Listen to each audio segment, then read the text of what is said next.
If you've got the secondary virtual reality kit, there's lots of amazing opportunities that are presented for you.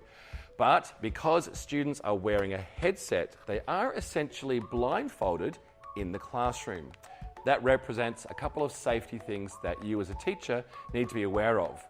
The students at Jamison High School are going to share with you some of the safety tips broken down into 4 modes that you can do virtual reality in.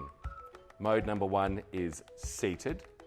You might use the seated mode if the app that you're exploring is just a viewing experience, no real interaction or interactivity.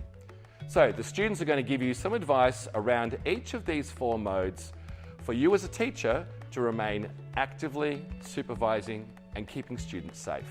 Always use the second monitor to watch what the VR user is doing. To get the students' attention, use their name and tap them on the shoulder so they know you're trying to get their attention. Be prepared to take the controllers from the user so they can take their headset off. Mode number 2 is standing.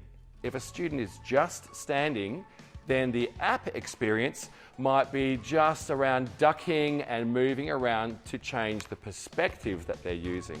Please ensure that there are no other classroom resources that may be in the way of the VR user at the time. Examples being the air conditioning switch, seats, tables, or the light switch. Mode number 3 is called Roomscale. And this is a large area, about 3 by 3 square meters. The app experience would be significantly interactive and the student or the user of the VR would be moving around quite a lot. Clearly mark the VR work area so everyone knows where to steer clear of. Please ensure that no one ever enters the VR work area. And the 4th mode is called Worldscale.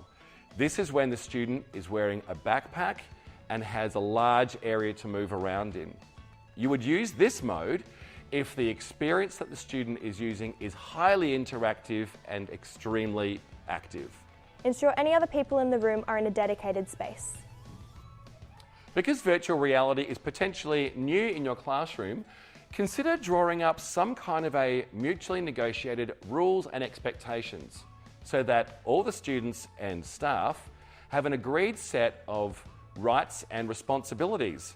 How is the class going to respond when someone is wearing the headset? I hope these tips have helped you with your classroom management and using the secondary virtual reality kit. Join us in the STEMshare Yammer community where you can ask questions and offer your advice and ideas. We can't wait to hear what you've been doing.